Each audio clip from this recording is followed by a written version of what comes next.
Sometimes horror doesn't begin with a scream, but with a detail so familiar it feels harmless. A space we think we remember clearly. A shadow that seems just a little longer than before. Or a garden we see every day. Until we stop truly seeing it. This is a story about something that did not attack. Did not run.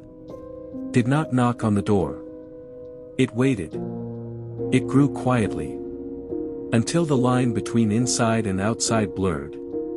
And the difference between the watcher and what is being watched was no longer clear. In the beginning, there was nothing to worry about. The garden had always been there. That's what she told herself. Emma had lived in that house for 3 years. An old, 2-story house, with a small backyard garden barely large enough for a wooden table and 2 lemon trees. She didn't like gardens, but she didn't hate them either. They were just a quiet space, nothing more. In the first week after moving in, she noticed the grass looked greener than she expected. In the second week, the bushes seemed slightly taller. By the third week, a tree appeared that she didn't remember being there before. She laughed at the time. Memory fails sometimes. Especially when you're alone.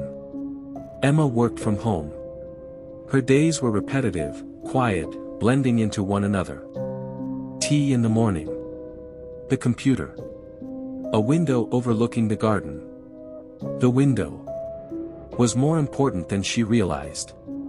One day, while writing a routine report, she lifted her head for no reason at all. She stared outside and felt that something was wrong. The small stone path separating the back door from the grass was not the same length. It looked longer. 1 extra step, maybe 2. She stood up and went out into the garden. She stood barefoot on the cold grass. Measured the distance herself. Nothing was strange. She went back inside, feeling foolish. But at night, the sound began. A soft rustling. As if leaves were moving without wind. As if the ground itself was breathing. She slowly opened the curtain. The garden was there. But it wasn't the same. The space looked wider. The shadows deeper. And the new tree closer to the house. She closed the curtain. And convinced herself that darkness deceives the eyes. The next day, she noticed something else. The ground beneath the tree wasn't covered in grass. It was smooth and compacted. As if many feet had stood there again and again. Emma began to take notes. Not out of fear, but organization. Day 14. The garden looks different in the morning than it does in the evening. Day 18. The number of trees has increased. I don't remember planting them. Day 21. The space between the fence and the house is shrinking, or I'm imagining it. On the 25th night, she woke with a strange feeling. The feeling that someone was standing very close to the bed. There was no one there. But the window was open. In the morning, she found footprints in the grass. Bare feet. Small. They looked like hers. Fear began to creep in slowly. Not panic, but a steady unease that wouldn't leave. She called the landlord. Asked him about the garden. A long silence. Then he said, "It was never supposed to see you." He hung up. That night it didn't rain. But the sound of rain filled the place. Soft tapping against the glass. Not water.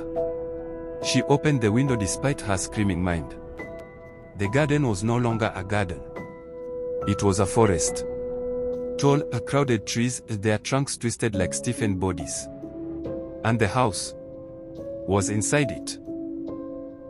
She took one step outside. Then another. The ground was soft. Warm. She heard her voice calling to her from far away. Her own voice. Reading notes from an old notebook. She realized the truth too late. The garden wasn't expanding. The house was shrinking. And in the morning, Emma disappeared. The house is still there. But whoever now stands at its window sees a very small garden. Uncomfortably small. Conclusion. Some people believe places don't change. That walls protect us. And that windows are nothing more than openings for light. But Emma learned, too late, that some spaces don't consume us all at once. They move closer, quietly, until we grow used to their presence. And only then realize we no longer know where the house ends and where we begin. And if you look out your window tonight and feel the distance is shorter than it was yesterday, don't worry. Perhaps the garden is watching you too. New moon.